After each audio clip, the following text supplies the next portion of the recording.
Hello boys and girls, let's play a little game.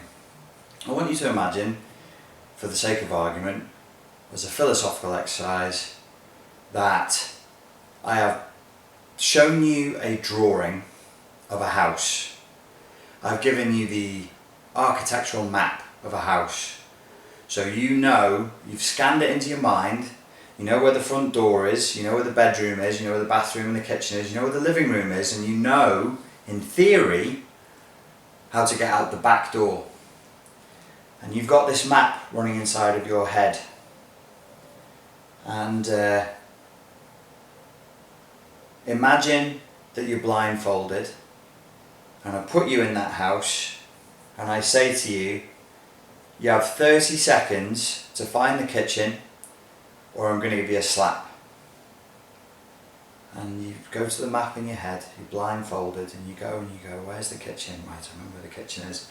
It should be about 3 steps, you got this with your hands so you don't walk into a wall. 3 steps forward, 2 steps to my right, forward, and then left. There should be a door here, and you start frantically searching for the handle, and I'm behind you and I'm counting down 7, 6, 5, 4, 3, 2, 1. No, you didn't find it. Slap. You get slapped. So I say to you, now find the bedroom. And you go, well, based on where I am now, based on the map inside my head, if I'm in the corridor, then the bedroom, I should just turn right around and go forward and the bedroom should. So you go ahead and do it. 7, 6, come on, find the bedroom. Find the bedroom now. I've shown you the map, find the bedroom. You don't find it, slap. You get another slap. And we keep playing this game.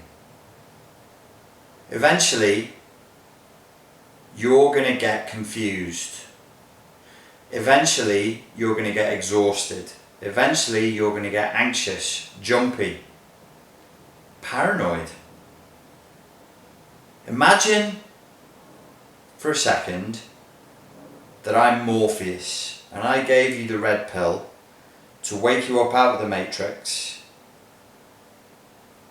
And you are waking up out of the matrix and you're in this new woken up red pill matrix only to find that Morpheus, your saviour, was just one more narcissistic abuser, and the woken up version of the matrix is just one more level of game, and the red pill that I said I was giving you to save you was actually a blue pill to further bind you further into slavery. Imagine how that would feel. Imagine how heartbreaking and spirit crushing that would feel. Imagine how painful and frustrating and spirit crushing it would be to play the blind maze game that I'm making you, that I just described. When our map of reality isn't lined up with reality, we have problems, obviously, right? If you're following a sat-nav that's using old software that's 3 years out of date and you try and take yourself around London, apart from the fact that the buildings just seem to stop it from getting a decent signal, roads that were one way 3 years ago are now directly facing the opposite direction to account for, perpetually ongoing roadworks. So I'll say definitely go left up here. Well, if you definitely go left up there, you're definitely going to go straight into the front of a double-decker bus because you're using a map that's old or it's wrong. Imagine you're playing that game, that sadistic game that I just described to you, and that part of the rules of the game were that you weren't allowed to say that the map you're using is wrong, that the map that I gave you was a false map. I'll give you a slap when you get it wrong, but if you actually, imagine we have another rule that says if you actually say to me your map is wrong or what you're doing right now is unfair, you get more than a slap. You get worse than a slap. You get tortured properly. Imagine it's just verboten, just taboo for you to do that. Gregory Bateson describes this in his double bind theory of schizophrenia as a scenario where there were 2 injunctions that were fed to the victim, and the first one is negated by the second. Go to the kitchen. I showed you where the kitchen was, go there. But I didn't actually show you where the kitchen was because the map I gave you was wrong. And if you don't do it, you get punished.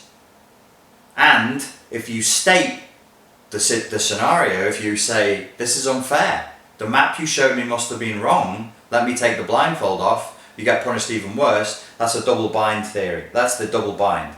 His theory of schizophrenia was that people who go insane and who are seriously mentally ill have sometimes been driven there by the environment, by the social environment in which they find themselves. There is such a thing as a narcissistic system. There can be narcissistic family units, there can be narcissistic business units, there can be narcissistic friendship units. There are such things as narcissistic systems, not just people. And narcissistic abuse can be systemic and not just person to person. What I wanted to say in this video is we need to learn to grasp reality as it is, not what our map of reality is telling us that it is. Every enabler, codependent, fawning people pleaser who finds himself again and again in relationships with narcissists, who finds themselves again and again on the receiving end of narcissistic abuse, has a map problem. What holds that map in place? What's the dark and vile, unacceptable punishment in room 101, the sum of all fears, your greatest fear? That's what's kept in room 101 in the story 1984. What is it for the enabler? I'm not going to tell you in this video. I'm going to tell you in a future video. The thing that holds the enabler in the system is they're afraid of what's behind the black curtain, what's in room 101. And it's usually, I think it's the same thing time and again. But we're afraid of it, so we don't want to look at it, and that's what keeps us trapped in narcissistic systems, in narcissistic relationships, inside of a maze with a blindfold on, not knowing what we're doing next because we've been misfed, we've been fed the incorrect information, we've been deliberately given a wrong map. Why? To confuse, to exasperate, to entrap, to torture, to punish, to provide amusement. All of these kinds of things. We're deliberately given the wrong map, and the people who gave us that map don't want us to see the real map. They don't want us to be able to map reality as it is. If we can map reality as it is, the game is up.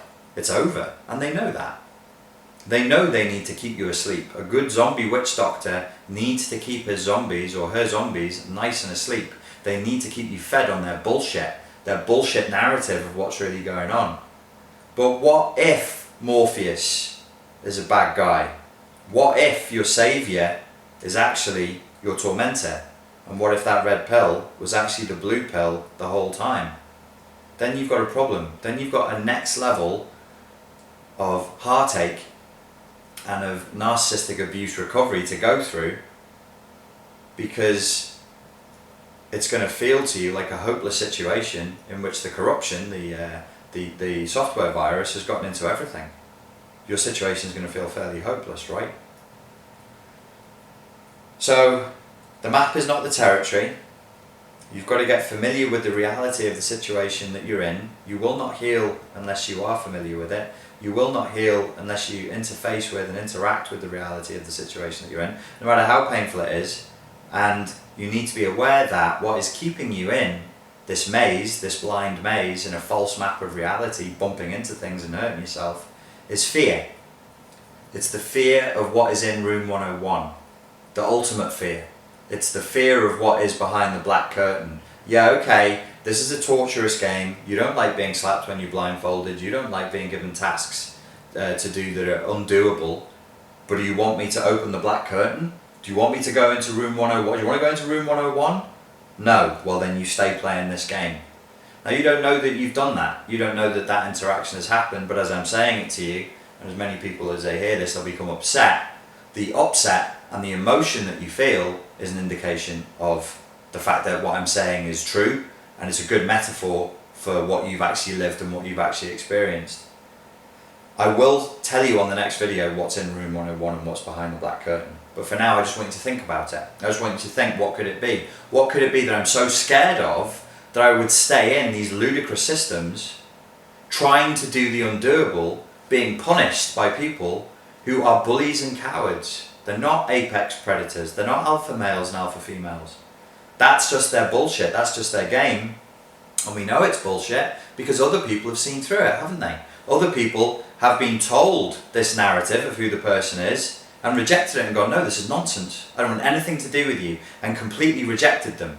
What are one of the markers for a cluster B personality disorder? Extremely turbulent relationships with others. That's just cleaned up psychological speak for other people won't put up with their shit. They'll just walk away. But we don't. The enablers hang around. Why? Why? I like to give all the answers in the videos, but in this video I'm just going to ask a question and give people a chance to think about it for themselves. And I don't know, you can write down in the comments if you want to. This week's podcast is out, it explores this topic further. If you want to hear that, it's available for free on SoundCloud. Just follow the link below. Alright, I was going to say I hope you enjoyed that. It was a pretty brutal video, so I don't think anybody will have enjoyed it, but I hope that you enjoy the benefits that you could potentially get from this video and from doing the mental exercise in the video. Thank you for your time and your attention, and I look forward to speaking to you soon. Cheers.